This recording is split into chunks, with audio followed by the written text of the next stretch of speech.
Assalamualaikum warahmatullahi wabarakatuh.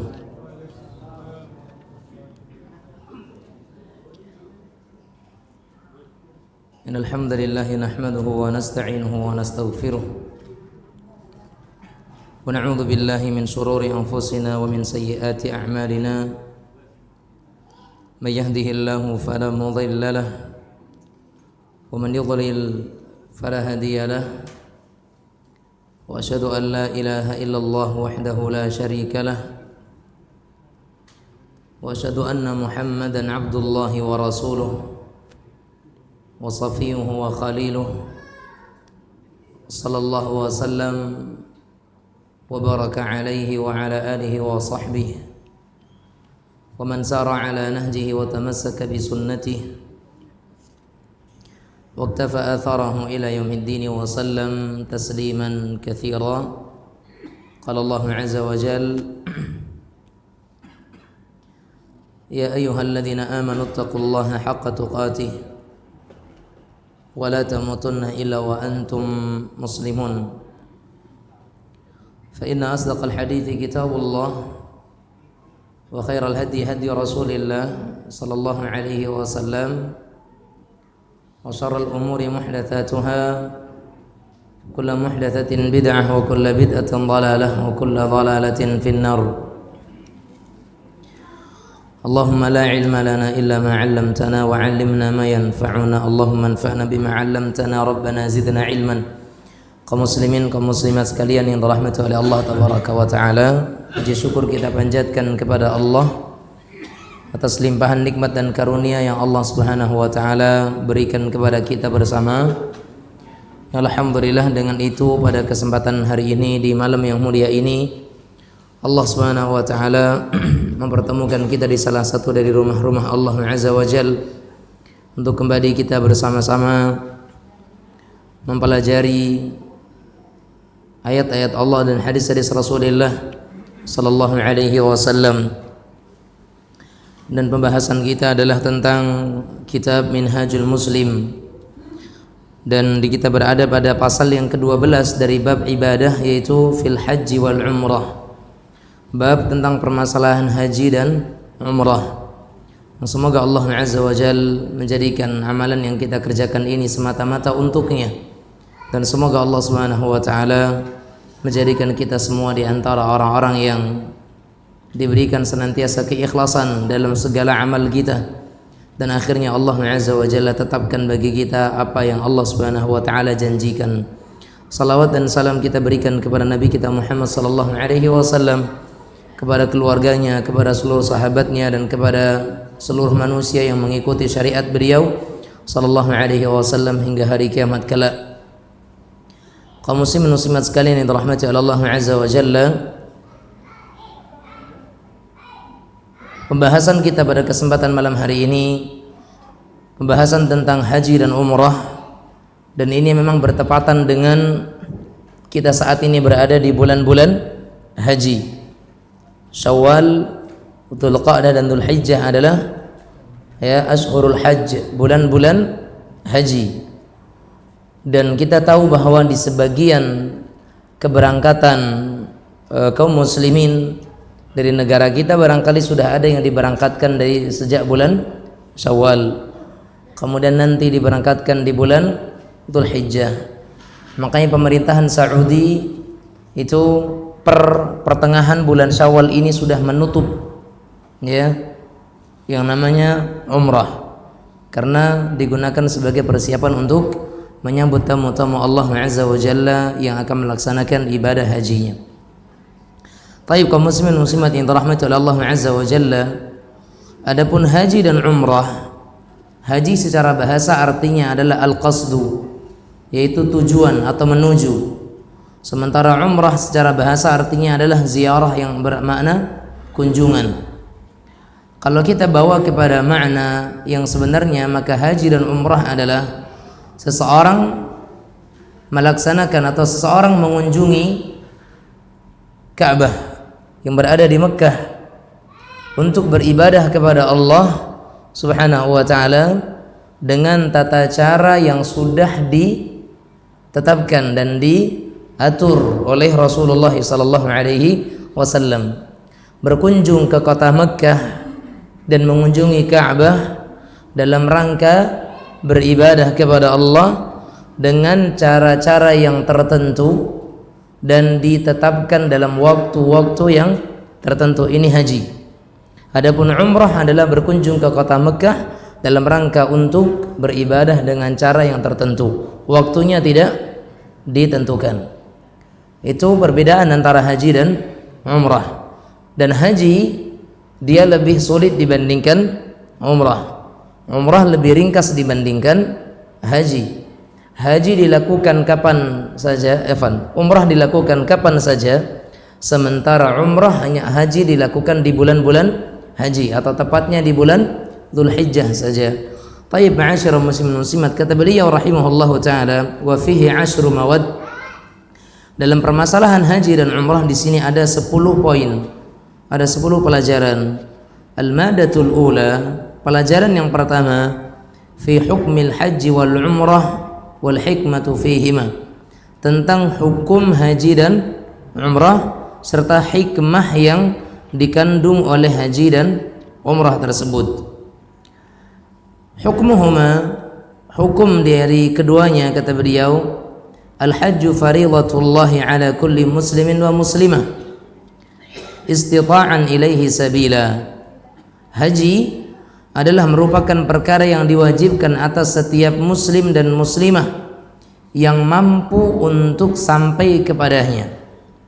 Wajib bagi yang mampu, berarti itu hukumnya. Hukum haji adalah wajib bagi yang mampu.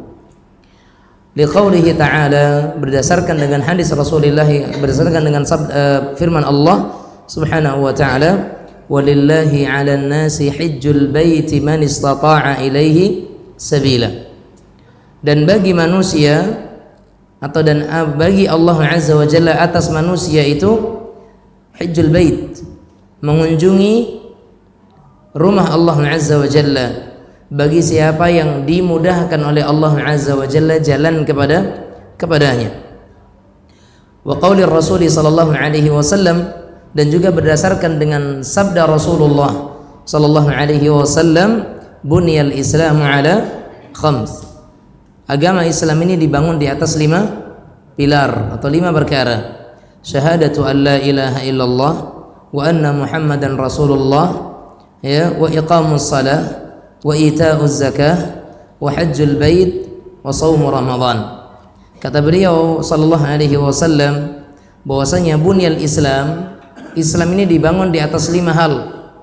Syahadat, kemudian menegakkan salat, kemudian menunaikan zakat, kemudian berpuasa di bulan Ramadan, dan berhaji ke Baitullah.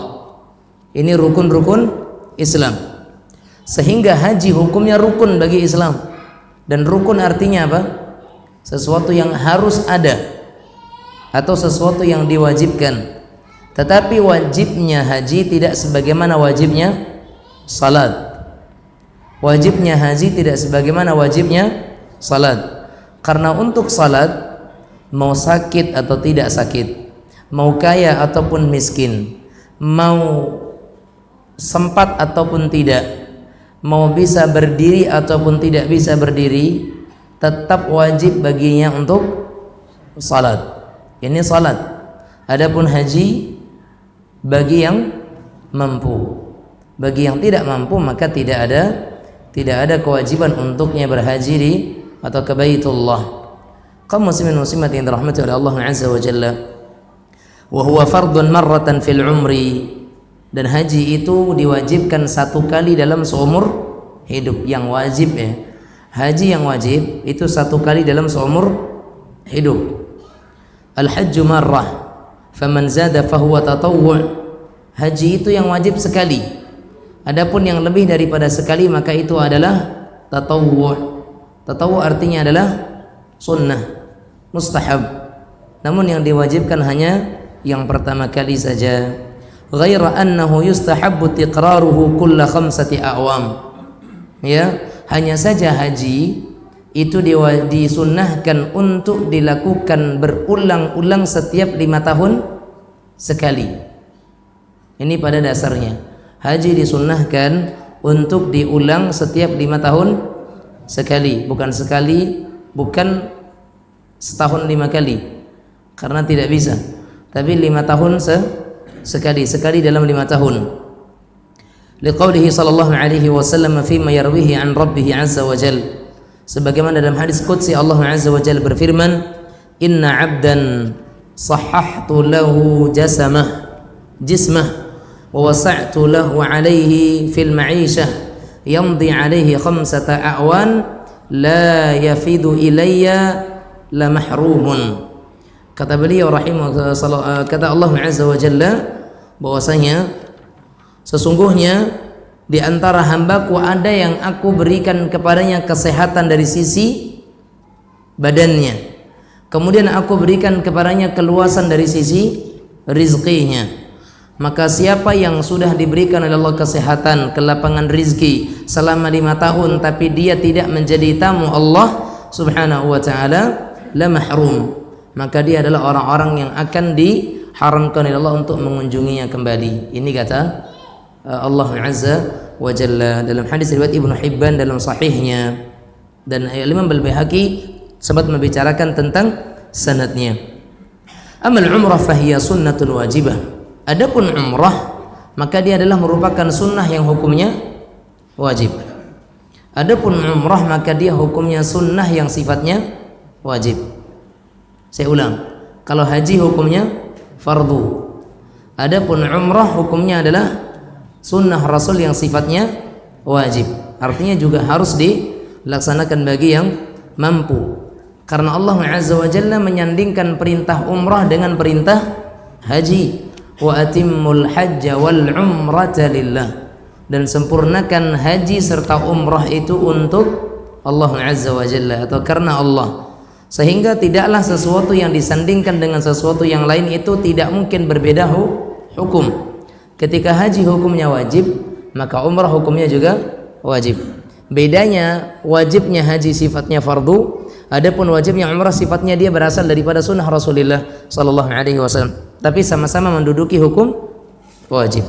Naam.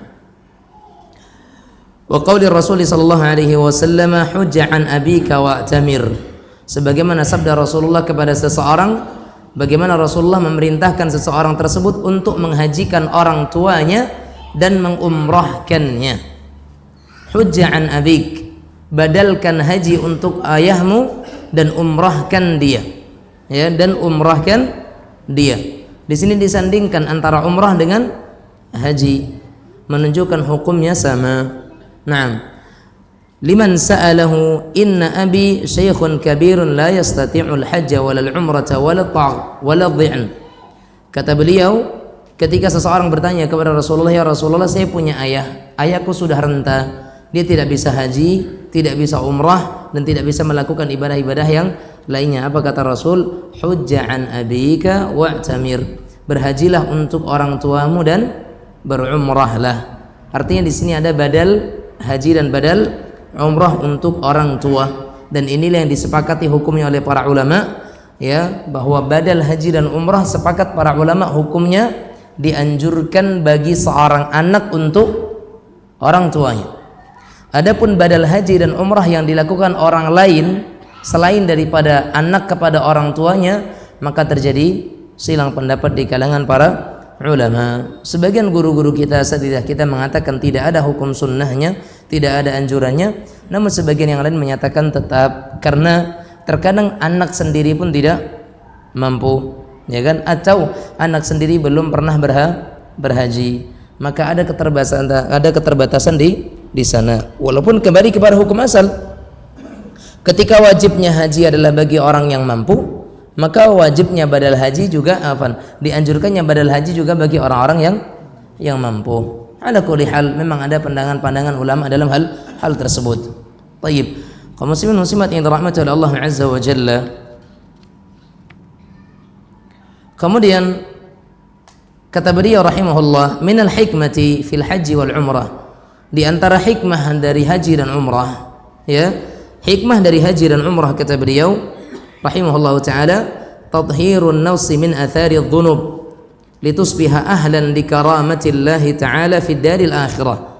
Hikmah haji dan umrah itu adalah untuk mensucikan jiwa dari semua karat-karat dan kotoran-kotoran serta dampak-dampak maksiat, sehingga seseorang dengan haji dan umrahnya itu bisa menjadi keluarganya Allah yang akan mendapatkan kemuliaan darinya di kampung akhiratnya. Karena memang haji dan umrah itu akan menghapuskan dosa. Rasulullah SAW menyatakan apa? Al-umratu ila al-umrah kafaratun lima bainahuma. Satu umrah ke umrah yang lain akan menghapuskan dosa di antara keduanya. Wal hajjul mabrur laisa lahu jazaa'un illa al-jannah. Dan haji yang mabrur tidak ada balasan selain daripada surga Allah Azza wa Jalla. Taib. Ibnu Abbas radhiyallahu taala anhuma pernah meriwayatkan hadis Nabi sallallahu alaihi wasallam bahwasanya beliau bersabda, ta'ajjalu ilal haji fa inna ahadakum la yadri ma ya'ridu alahu. Kata Rasulullah, bersegeralah kalian untuk melaksanakan haji karena seseorang tidak mengetahui apa yang akan menghalanginya. Kalau memang ada kemampuan, kalau memang ada tabungan, kalau memang ada kelapangan, segera berhaji karena tidak tahu apa yang akan menghalangi kita. Demikian juga siapa yang punya kemampuan untuk berumrah, segeralah berumrah karena kita tidak tahu apa yang akan menghalangi kita nantinya. Umar bin Al-Khattab radhiyallahu taala anhu beliau pernah menyatakan, barang siapa yang telah memiliki kemampuan kemudian dia tidak malah menunaikannya, maka matinya seperti maitatan Yahudiyan wa Nasrani, seperti matinya orang Yahudi dan orang Nasrani. Siapa yang mampu untuk umrah atau haji kemudian dia tidak melaksanakannya, tidak menunaikannya, maka matinya seperti matinya orang-orang Yahudi dan Nasrani. Artinya ada kehinaan bagi dia, ada kehinaan bagi dia karena haji dan umrah kemuliaan, sementara dia ada kemampuan tapi dia tunda, maka ketika itu ada kehinaan bagi dia. Dan hadis ini sanadnya sampai kepada Umar radhiyallahu taala. Jadi ini adalah athar beliau radhiyallahu anhu wa ardhah. Kemudian kata Nabi kita yang mulia alaihi salatu wasallam tentang haji dan umrah, ya, tentang haji dan umrah, beliau menyatakan apa? Man hajja hadzal baita falam yarfuth wa lam yafsuq raja'a ka yaumin waladathu ummuh. Siapa yang melaksanakan haji kemudian dalam hajinya dia tidak mengutarakan kata-kata yang rafath, ya, tidak mengucapkan kata-kata yang rafath. Rafath itu apa? Keji dan kotor. Walam yafsuk, dan tidak melakukan kefasikan. Raja'a ka yaumin waladathu ummuh, maka tatkala dia pulang maka dia seperti anak yang baru dilahirkan oleh ibunya, bersih daripada dosa, naqi minadz-dzunub, dia terbersihkan dari segala bentuk dosa-dosa dan maksiat. Kemudian kata Nabi kita yang mulia alaihi salatu wassalam, ama alimta anna al-islam yahdimu ma kana qablah wa anna al-hijratu tahdimu ma kana qablaha wa anna al-hajja yahdimu ma kana qablah. Apa kata Rasulullah SAW? Tidakkah engkau mengetahui bahwasanya Islam menghapuskan dosa-dosa yang sebelumnya, dan tidakkah engkau mengetahui bahwasanya hijrah itu menghapuskan dosa-dosa yang sebelumnya, dan tidakkah engkau mengetahui bahwasanya haji itu menghapuskan dosa-dosa yang sebelumnya. Sehingga orang yang masuk Islam, dosa-dosa semasa kufurnya hilang. Orang-orang yang mereka berhijrah dari negeri kafir ke negeri muslim, apa yang dilakukan sebelumnya di negeri kufurnya diampuni oleh Allah. Siapa yang berhaji kemudian dalam hajinya itu sesuai dengan tuntunan Rasulullah sallallahu alaihi wasallam, tidak melakukan kefasikan, tidak melakukan kekejian di sana, dan fokus dalam beribadah kepada Allah subhanahu wa ta'ala, maka dia seperti orang yang baru dilahirkan oleh ibunya. Dosa-dosanya semuanya hilang. Ini kata Nabi sallallahu alaihi wasallam. Dan orang yang mengiringi haji dengan umrah, keduanya akan menghilangkan kefakiran. Kata Rasulullah sallallahu alaihi wasallam, tabi'u bainal haji wal umrah fa innahuma yanfiyanil faqra kama yanfil kiru khabathal hadid, atau kama qala sallallahu alaihi wasallam. ya, iringi haji dengan umrah, karena keduanya itu akan menghapuskan atau melenyapkan kefakiran sebagaimana api itu menghilangkan karat-karat pada besi. Ini kata Rasulullah sallallahu alaihi wa ala alihi wasallam. Naam. Kemudian kata beliau, "Wadh-dhahab wal fiddah wa laysa lil hajjatil mabrurati thawabun dunal jannah." Dan tidak ada balasan bagi haji yang mabrur kecuali surga Allah Azza wa Jalla. Kemudian haji dan umrah bagi perempuan itu adalah jihad. Haji dan umrah bagi perempuan itu adalah jihad. Ketika perempuan tidak ada izin untuk berjihad kan, kecuali beberapa saja, ya, maka jihadnya perempuan adalah dengan haji dan umrah. Bagaimana ketika Rasulullah sallallahu alaihi wasallam berkata, ya, tatkala Rasulullah sallallahu alaihi wasallam ditanya oleh Aisyah istri beliau Ummul Mukminin radhiyallahu anha, "Ya Rasulullah, apakah wanita-wanita itu wajib untuk berjihad?" Maka kata Rasulullah, "Alaihinna jihadun la qitala fihi al-hajj wal umrah." Iya, bagi perempuan tetap wajib berjihad, tapi jihadnya perempuan tidak ada peperangan di dalamnya, haji dan umrah. Sehingga haji dan umrah itu adalah jihad bagi perempuan. Dan orang-orang yang berhaji serta umrah mereka adalah tamu-tamu Allah Azza wa Jalla. Wafdullahi thalathatun. Wafdullah thalathatun, tamu Allah itu 3. Al-ghazi, orang yang berperang di jalan Allah. Wal hajju, orang yang berhaji. Wal mu'tamir, dan orang yang sedang berumrah. Mereka itu adalah tamu-tamu Allah Azza wa Jalla. Dan orang-orang yang mereka itu melakukan haji dan umrah, mereka mendapatkan doa yang mustajab, ya. Al-hujjaj wal-ummar wafdullah da'ahum fa'ajabuh fasa'aluhu fa'a'tahum. Kata Rasulullah sallallahu alaihi wasallam, al-hujjaj, orang-orang yang berhaji, wal-ummar, dan orang-orang yang berumrah, wafdullah, mereka itu adalah tamu-tamu Allah. Da'ahum fa'ajabuh, mereka dipanggil oleh Allah dan mereka memenuhi panggilannya. Fasa'aluhu fa'a'tahum, kemudian mereka itu meminta kepada Allah di sana, maka tidak ada alasan bagi Allah untuk tidak mengabulkan. Karena panggilannya dijawab, maka seruan hamba untuk Allah pun Allah akan ijabahi dan Allah akan kabulkan. Itu kata Rasulullah sallallahu alaihi wasallam. Naam. Kemudian juga kata Nabi kita yang mulia alaihi salatu wassalam, orang-orang yang meninggal dunia ketika pergi melaksanakan haji dan umrah akan dicatat baginya pahala umrah sampai kiamat. Orang yang meninggal saat melaksanakan haji dan umrah, maka dia akan ditulis pahala umrahnya sampai kiamat. Tiap hari umrah, tiap hari umrah sampai kapan? Sampai hari kiamat, ya, sampai hari kiamat. Kata Nabi kita yang mulia alaihi salatu wassalam, man kharaja hajjan famat kutiba lahu ajrul haji ila yaumil qiyamah, wa man kharaja mu'tamiran famat kutiba lahu ajrul mu'tamir ila yaumil qiyamah. Barang siapa yang keluar untuk menunaikan ibadah haji lalu dia meninggal di sana, niscaya dicatat baginya itu pahala orang yang berhaji sampai hari kiamat. Dan barang siapa yang keluar untuk berumrah kemudian dia wafat di sana, maka dituliskan untuknya pahala umrah sampai hari kiamat. Makanya tidak sedikit di antara para jamaah, para ummar atau para mu'tamirin, juga para hujjaj, mereka berdoa kepada Allah agar mereka diwafatkan di sana. Tidak sedikit. Dan sungguh para jamaah yang mereka diwafatkan oleh Allah di sana, itu adalah merupakan kelebihan yang Allah Azza wa Jalla berikan kepada mereka. Dzalika fadlullah yu'tihi may yasha. Itu adalah kemuliaan yang Allah berikan kepada siapapun yang dikehendakinya. Karena orang tidak ada yang bisa menentukan, ya, tetapi Allah Azza wa Jalla yang menetapkan. Maka itu adalah kemuliaan dari Allah Subhanahu wa taala yang Allah berikan kepada siapa yang dikehendakinya.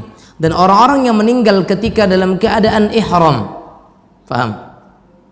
Pada proses pelaksanaannya. Kalau yang sebelumnya adalah dalam safar, kita safar ke sana sekitar 12 hari misalkan untuk umrah, kemudian wafat dalam masa perjalanan tadi, maka dia akan dituliskan pahala umrah sampai hari kiamat. Para haji yang mereka berjalan, mereka yang melaksanakan ibadah haji dalam rangka safar untuk haji di sana selama 40 hari, 25 hari, 30 hari, atau mungkin yang minimalnya adalah misalkan 10-11 hari misalkan di sana, kemudian mereka wafat di sana, mereka mendapatkan pahala haji sampai hari kiamat. Tapi siapa yang wafat dalam kondisi muhrim, tahu muhrim? Dalam keadaan berihram, mengenakan kain ihram, kata Rasulullah sallallahu alaihi wasallam, ya, maka akan dibangkitkan di hari kiamat dalam membaca apa? Dalam keadaan membaca talbiyah. Ya. Dia akan dibangkitkan dalam hari kiamat dalam keadaan membaca talbiyah. Makanya orang-orang yang mereka itu wafat ketika sedang umrah atau dalam keadaan ihram, mukanya tidak boleh ditutup. Kepalanya tidak boleh ditutup, ya. Karena itu akan menjadi tanda dan menjadi bukti bahwasanya mereka meninggal dalam keadaan ihram. Ya, kata Rasulullah SAW, kata dalam sebuah hadis, anna rajulan kana ma'an nabiy SAW fawaqasathu naqatuhu wa huwa muhrimun famata faqala Rasulullah sallallahu alaihi wasallam ighsilu bima'in wa sidrin wa kaffinuhu fi thawbayhi wa la tamassuhu bi tibin wa la tukhammiru ra'sah fa innahu yub'atsu yaumal qiyamati mulabbiyan. Kata Rasulullah SAW, ketika seseorang laki-laki bersama dengan Rasulullah sallallahu alaihi wasallam dalam perjalanan menunaikan ibadah haji, setelah mereka itu mengambil mengambil ihram di miqat, ya, maka kemudian mereka berangkat dengan mengendarai untanya, maka tiba-tiba ketika itu dia terjatuh dari untanya dan kemudian meninggal. Karena ketika dia terjatuh dari untanya, ya, fawaqasathu naqatuhu, ya, dalam keadaan itu lehernya patah. Ya, dia jatuh dari unta, lehernya patah, kemudian dia wafat di situ. Maka kata Rasulullah sallallahu alaihi wasallam, ighsiluhu bima'in wa sidrin, cucilah dia atau mandikan dia dengan air dan dengan bidara. Wa kaffinuhu fi thawbayhi, dan jadikan kain ihramnya sebagai kafannya. Jadikan kain ihramnya adalah kafannya, ya. Wala tukhammiruhu ra'sa, dan jangan kalian tutup kepalanya. Wala tamassuhu bitibin, dan jangan kalian kenakan minyak wangi karena dia masih dalam keadaan ihram. Karena orang yang sudah mengambil ihram di miqat tidak boleh lagi mengambil atau memakai minyak wangi sampai dia selesai tahallul. Nah, sehingga kata Rasulullah SAW, wala tamassuhu bitib, jangan kalian kenakan minyak wangi dia. Wala tukhammiru ra'sah, dan jangan kalian tutup kepalanya. Fa innahu yub'atsu yaumal qiyamati mulabbiya, karena dia akan dibangkitkan dalam hari kiamat, di hari kiamat dalam kondisi bertalbiyah. Tayyib. Kemudian jemaah sekalian rahimanallah wa iyyakum, orang yang berhaji dan umrah kan dia mengeluarkan biaya, ya? Naam. Dan biaya yang dikeluarkan untuk melaksanakan ibadah haji dan umrah, ya, itu memiliki keutamaan di sisi Allah Azza wa Jalla.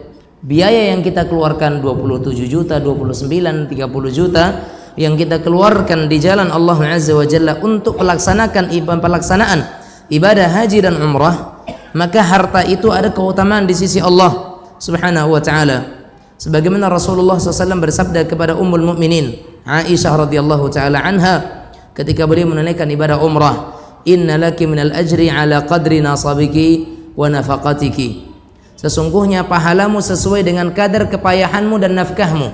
Artinya jemaah sekalian, ketika seseorang itu berumrah kemudian dapat harga yang mahal dan kemudian banyak keluar dana, maka Anda jangan khawatir karena mahalnya. Karena apa yang kita keluarkan ketika itu nilainya besar di sisi Allah Azza wa Jalla. Seperti orang yang mereka berumrah di bulan Ramadan, besar, ya, dananya lumayan tinggi, tapi itu adalah kemuliaan di sisi Allah Azza wa Jalla. Karena kata Rasulullah, pahalamu juga tergantung kepada besar dan tingkat kesusahannya, ya. Semakin mahal tentu semakin susah untuk mengumpulkan, dan di situ letak pahalanya semakin besar, ya, semakin besar di sisi Allah Azza wa Jalla.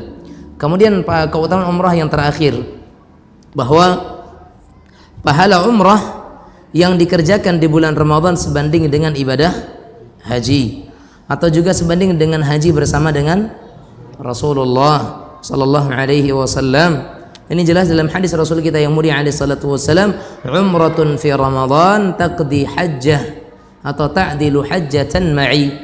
Berumrah di bulan Ramadan seperti ibadah haji atau bagaikan berhaji bersamaku, itu kata Rasulullah sallallahu alaihi wa ala alihi wa sahbihi wasallam. Naam, ini terkait dengan keutamaan haji dan umrah, ya, yang semua itu disebutkan oleh Nabi kita yang mulia sallallahu alaihi wa ala alihi wa sahbihi wasallam di dalam berbagai hadis-hadis beliau sallallahu alaihi wa ala alihi wa sahbihi wasallam. Naam. Kemudian jemaah sekalian rahimanillah wa iyyakum, kata beliau di sini fi syuruti wujubiha, fi syuruti wujubiha.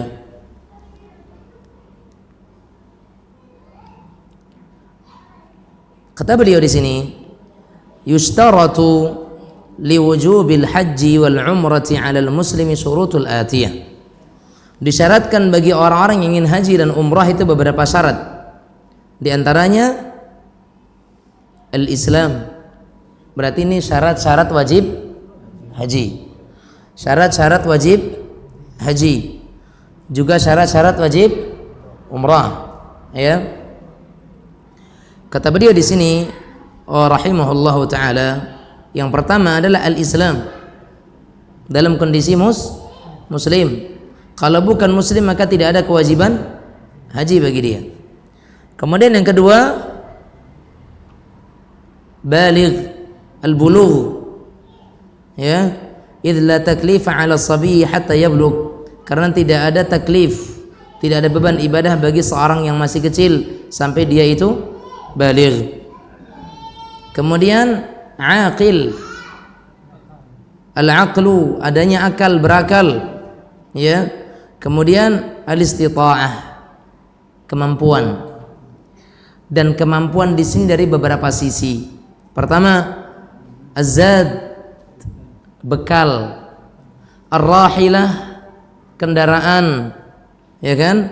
Kemudian al-mal, harta, ya. Kemudian apalagi, ada yang ditinggalkan untuk keluarganya dan seterusnya. Ini diantara bentuk dikatakan sebagaimana mampu, adanya keamanan, dan bagi perempuan adanya mahram, ya, maka itu dikatakan sebagai orang yang mampu, ya, adanya bekal, adanya kendaraan, adanya harta, dan juga harta yang ditinggalkan untuk keluarganya, kemudian adanya mahram bagi perempuan, dan adanya keamanan, ya. Orang seperti di masa-masa Covid tidak ada kewajiban haji di ketika itu walaupun mampu. Kenapa? Keamanannya hilang, ya, keamanannya hilang, kan seperti itu. Sehingga tidak ada dosa di sana ketika seseorang batal untuk berhaji, mampu, uangnya sudah lunas tapi nggak berangkat karena keamanannya, dan ini masuk dalam kadar kemampuan. Tayyib, masuk waktu. Tayyib, kita akan terlebih dahulu. Hadza wa sallallahu wasallam ala nabiyina Muhammadin wa ala alihi wa sahbihi wasallam.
Alhamdulillahi Rabbil Alamin. Wassalatu wassalamu ala ashrafil anbiya'i wal mursalin wa ala alihi wa sahbihi wa man tabi'ahum bi ihsanin ila yaumiddin wa sallam tasliman katsira, amma ba'd. Kaum muslimin muslimat sekalian yang dirahmati oleh Allah Azza wa Jalla, untuk menghafal syarat-syarat haji atau umrah itu bisa dengan kita menggunakan huruf awalannya dan kita hafal dengan mudah, ya. Muslim M, balik B, berakal B, mampu M. Berarti MBBM, ya. MBBM, ya. Muslim, balik, berakal, mampu. Ya, ini syarat-syarat wajib haji dan umrah bagi setiap muslim yang mereka balik, kemudian berakal serta memiliki kemampuan. MBBM, ya. Muslim, balik, berakal, mampu. Kalau untuk mudahnya lagi, ya udah ingat aja plat BM kita, BMBM,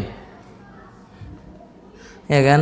BMBM, balik, muslim, berakal, mampu. Ya udah, bolak-balik aja pokoknya. Artinya itu, ya. Tapi kalau saya selalu MBBM, karena muslim pertama syarat wajib mutlak muslim, kemudian dia balik, ya, kemudian dia berakal, baru kemudian yang terakhir mampu, ya. MBBM, ya. MBBM, muslim, balik, berakal, mampu. Nah, kata beliau di sini rahimahullahu taala, al-madatul rabi'ah fi ruknil awwali min arkanil haji wal umrah, tentang rukun-rukun haji dan umrah. Kita sampai di sini aja dulu nanti. Rukun haji dan umrah. Kalau syaratnya ada berapa tadi? 4. Syarat wajibnya ada 4. Apa tadi? Muslim, baligh, berakal, mampu. Ini syarat wajib haji dan umrah.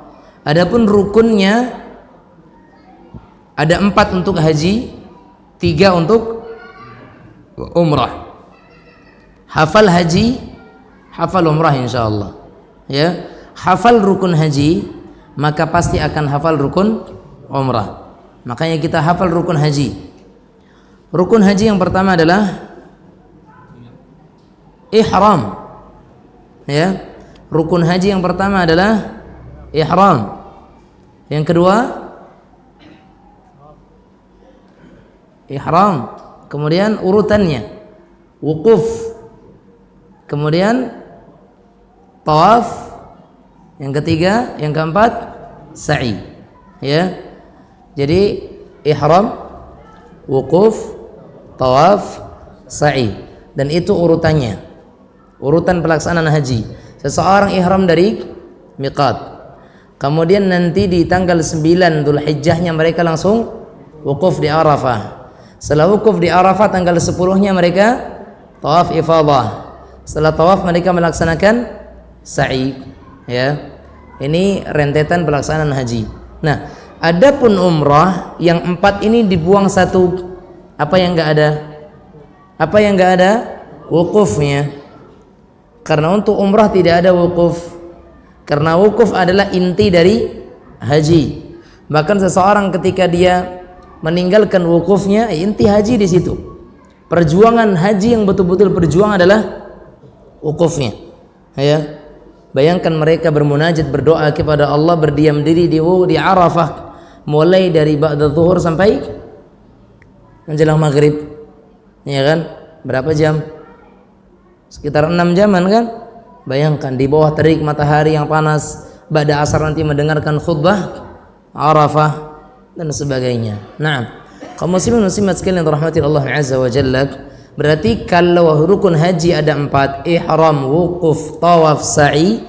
Rukun umrah ada 3, dibuang wukufnya, berarti ihram, tawaf, sa'i. Salah seorang ihram dari miqat sampai di Baladul Haram ke hotel, sampai di hotel berangkat untuk tawaf. Setelah tawaf 7 kali sa'i, setelah sa'i selesai. Ya, ditutup dengan kewajib haji, yaitu tahallul. Ya, tahallul. Ingat ya, tahallul itu bukan istilah untuk gundul, tapi tahallul itu adalah istilah penghalalan. Nah, penghalalan dari sebelumnya ihram itu ada 2. Ada taksir dengan halq, ada gundul dengan pendek.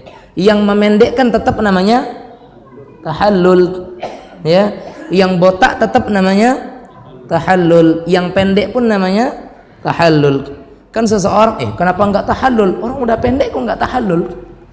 Orang udah pendek berarti dia sudah tahallul. Tahallul itu adalah kembali kepada keadaan halal. Yang sebelumnya haram di saat dia itu ihram, maka kembali kepada halal. Dan penghalalannya dengan cara tahallul. Dan cara tahallul ada 2. Ada yang cuma dipendekkan secara merata, ada yang botak licin. Ya, itu cara tahallul. Nah, adapun tahallul bukan daripada rukun, dia dari wajib umrah atau wajib umrah, wajib umrah. Nah, dan dia tidak masuk dalam rukun, baik itu haji ataupun umrah. Karena rukun haji 4, ihram, wukuf, tawaf, sa'i. Rukun umrah hanya 3, ihram, tawaf dan sa'i. Nah, ini perbedaannya, ya. Sehingga inti dari pelaksanaan haji adalah wukuf di Arafahnya. Dan sengaja saya sebutkan tadi secara urutan karena itulah tata cara pelaksanaannya, dari ihram, kemudian tawaf, setelah tawaf sa'i, ya. Begitu juga ketika haji, dari ihram dia wukuf, setelah wukuf baru besoknya mereka tawaf, setelah tawaf baru kemudian mereka sa'i. Itu diantara urutan dalam pelaksanaan haji sesuai dengan rukun-rukun yang ada. Insyaallah tentang apa-apa yang diwajibkan ketika haji dan umrah kita bahas pada pertemuan berikutnya biidznillah. Ada pertanyaan? Silakan. Silakan.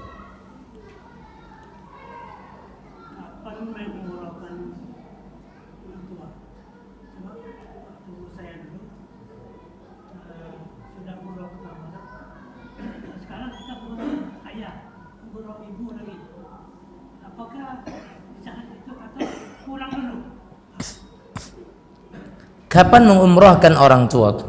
Apakah dalam satu perjalanan itu, ataukah dia balik dulu baru kemudian diumrahkan? Yang terbaik, ya, yang terbaik, sebagaimana Nabi Muhammad SAW melakukannya dalam satu safar itu untuk 1 kali umrah. Yang terbaik, 1 kali safar itu untuk 1 kali umrah. Itu yang pertama, itu yang terbaik. Tetapi boleh seseorang dalam satu safar itu melaksanakan 2 kali umrah dan tidak berulang-ulang.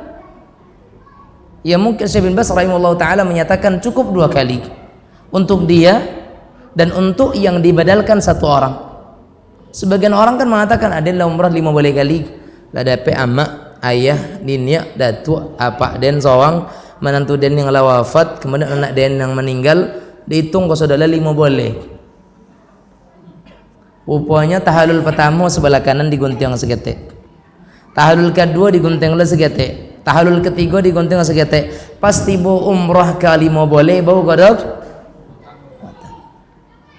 Ini lucu ya.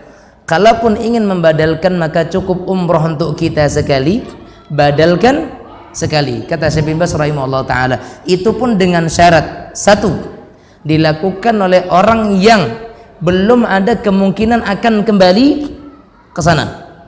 Ya, nggak ada kemungkinan karena ekonomi susah. Ini pun dibantu orang, kan begitu. Kemudian kondisi kita juga sudah tidak lagi muda, ya kan? Kita berangkat umur sudah 60 tahun. Kalau enggak kita badalkan sekarang kapan lagi untuk orang tua kita, kan begitu. Sementara dana enggak kebayang untuk bisa ngulang lagi. Maka kata Syekh bin Baz, jika 2 ini terpenuhi boleh. Tapi bagi yang masih muda, ya, bagi yang masih muda, maka 1 kali keberangkatan untuk 1 kali umrah. Dan di sana kita minta kepada Allah untuk bisa mengulang kembali umrah. Ya atau tidak?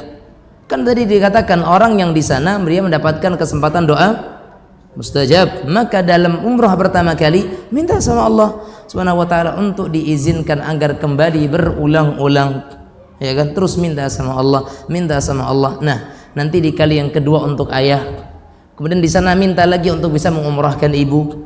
Kemudian nanti bisa berdoa lagi agar bisa mengumrahkan kakek, agar bisa mengumrahkan nenek.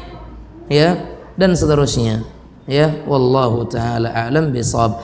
Kalaupun harus maka hendaknya cuman 1 kali, ya, untuk kita sekali, kemudian untuk 1 orang kita badalkan. Dan sebaiknya di umrah yang pertama itu kalau bisa jangan langsung botak, sehingga nanti di umrah yang kedua masih ada yang akan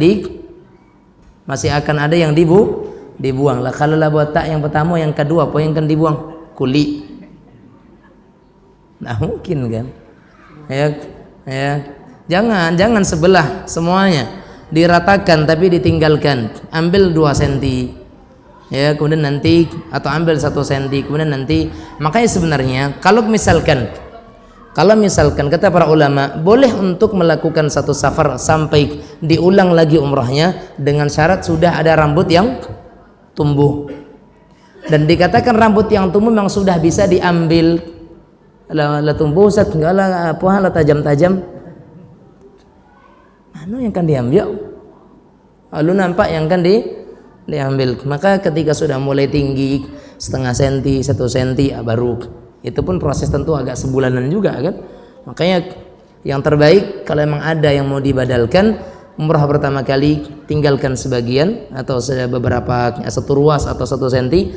Nanti ketika membadalkan baru dibotak. Tapi sekali lagi itu bagi orang yang mungkin secara umur tidak memungkinkan untuk kembali, yang kedua secara finansial pun tidak ada bayangan, ya. Wallahu a'lam bishawab. Bagi yang masih muda, masih produktif, maka cukup dia untuk dia sendiri, ya, berdoa kepada Allah agar bisa kembali lagi ke sana dan bisa mengumrahkan orang lain. Wallahu a'lam. Semoga Allah Subhanahu wa taala izinkan kita semua untuk bisa sama-sama mengunjungi rumah Allah Azza wa Jalla. Allahumma amin. Nah, silakan.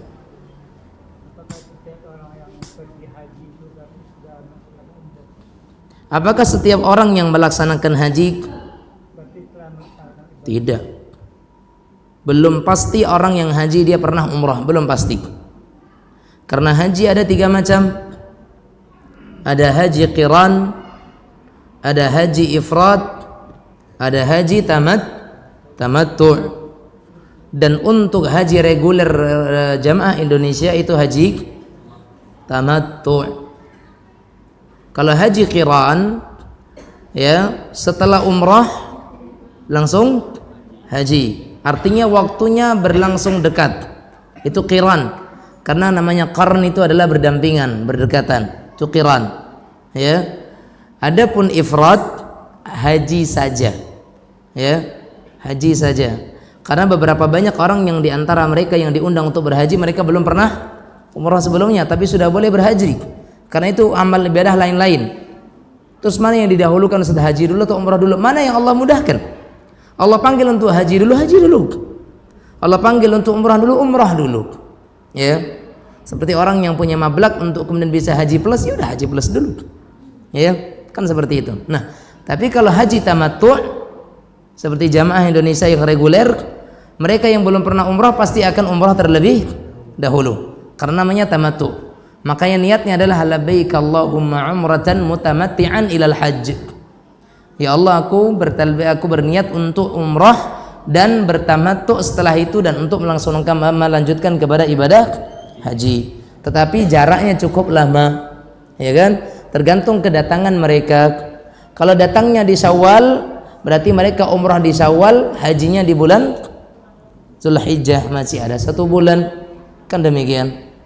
Ya, berarti mereka datang ke sana, kemudian mereka ihram, kemudian mereka tawaf, kemudian mereka sa'i, kemudian mereka tahallul dengan tidak menggundul. Biasanya kalau untuk haji tamattu bahkan disarankan untuk tidak menggundul, pendekkan saja. Kemudian mereka kegiatannya tergantung nanti penyelenggara, mau jalan-jalan, mau tur, mau city, mau di masjid saja nggak apa-apa, sampai 8 Dzulhijjah, sampai 8 Dzulhijjah, ya, di hari tarwiyah. Ketika itu nanti mereka akan baru mulai kembali pelaksanaan ibadah haji mereka berawal dengan mereka mabit di Mina. Wallahu taala a'lam bissawab. Nah, silakan.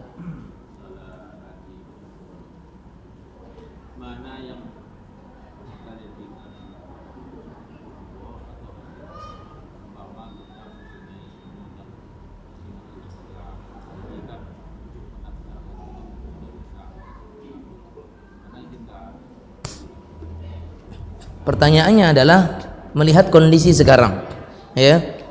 Ketika seseorang memiliki dana sekitar 60 jutaan, ya, mana yang didahulukan antara mendaftar haji reguler atau kemudian umrah terlebih dahulu? Kata para ulama dan yang dinasihatkan oleh para guru-guru kita, karena melihat kondisi reguler kita saat ini, ya, kita paksakan untuk mendaftar haji 20 tahun kita nunggu. Ya, 20 tahun kita nunggu. Masa 20 tahun apa yang terjadi kita tidak tahu. Ya. Sementara untuk umrah kita bisa langsung berangkat selagi tidak di musim-musim haji, ya. Maka yang disarankan oleh para ulama, gunakan uang yang ada untuk berumrah. Bismillah. Di sana Anda minta kepada Allah untuk diundang kembali dalam bentuk ibadahnya haji, bukan umrah lagi. Itu yang dijelaskan oleh para ulama dan guru-guru kita. Ya, ada dana, jangan paksakan daftar haji, ya, tapi umrah terlebih dahulu. Tetapi kata para ulama, tidak ada salahnya untuk kemudian mendaftar haji, tidak ada salahnya, karena pertanyaannya mana yang lebih didahulukan, ya. Berarti yang tidak didahulukan bukan berarti salah, ya toh? Tapi ketika dikatakan melihat kondisi kita saat ini, maka yang diutamakan bagi kita adalah laksanakan umrah. Tapi tidak mengapa Anda bismillah setor dulu, ya, bismillah setor, ya Allah ini untuk haji, ya Allah, kapanpun porsinya. Sembari Anda karena sudah meniatkan untuk haji, berdoa kepada Allah, ya Allah saya sudah daftarkan haji, bantu hamba untuk bisa melunasinya dan bukakan rizki yang lain untuk bisa berangkat umrah, ya kan? Artinya intinya pada apa?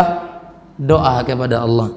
Yang daftar haji dengan uang yang pas-pasan kemudian tertunda umrah, berdoa kepada Allah, ini niat baik Anda untuk berhaji, ya toh? Berdoa kepada Allah bisa dilunasi, bisa berangkat umrah.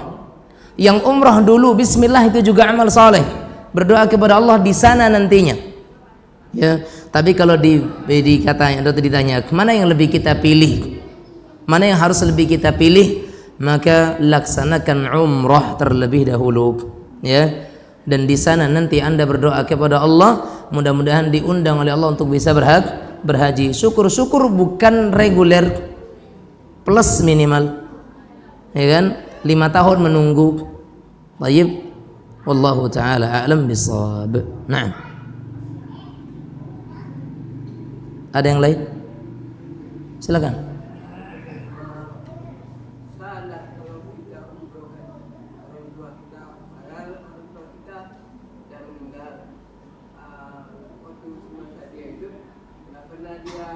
Umrah.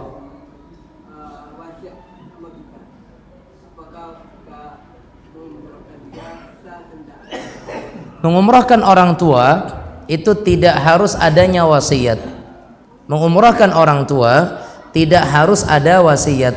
Artinya orang tua nggak pernah berwasiat, tapi kita sebagai anak yang berbakti kepada orang tua dan kita punya kelapangan rizki dan kita pernah berumrah, maka tidak ada kata lain kecuali kita harus umrahkan orang tua. Kasih pahala umrah untuk mereka, ya. Walaupun mereka belum berangkat, berikan pahala umrah kepada mereka. Dan itu salah satu di antara bentuk baktinya seorang anak kepada orang tuanya. Dan itu bukan sah lagi, tapi memang dianjurkan. Wallahu a'lam. Ada yang lain? Cukup. Taib. Kaum muslimin muslimat yang dirahmati Allah Azza wa Jalla, intinya kita punya waktu-waktu yang mustajab. Ada di waktu sujud, ada di sepertiga malam terakhir, ada di penghujung salat, ya kan? Ada di saat-saat waktu-waktu mustajab seperti antara adzan dan iqamah, di saat hujan turun, di sore hari Jumat. Jangan lupakan minta sama Allah, ya Allah undang hamba untuk sampai ke rumahmu. Minta sama Allah supaya kita diundang olehnya. Minta sama Allah agar kita diundang. Dan rizki Allah tidak kita sangka-sangka datangnya. Terus berhusnudzan kepada Allah. Insyaallah yakin sebelum kita meninggal kita harus bisa menginjakkan kaki di sana. Kalau tidak 5 kali, 10 kali jadilah. Ya kan, seperti itu. Wallahu taala a'lam bissawab. Naam. Ya. Amin. Hadza wa sallallahu wa sallam ala nabiyyina Muhammad wa ala alihi wa sahbihi wa sallam. Walhamdulillahi rabbil alamin. Wabillahi taufiq. Wassalamu alaikum warahmatullahi wabarakatuh.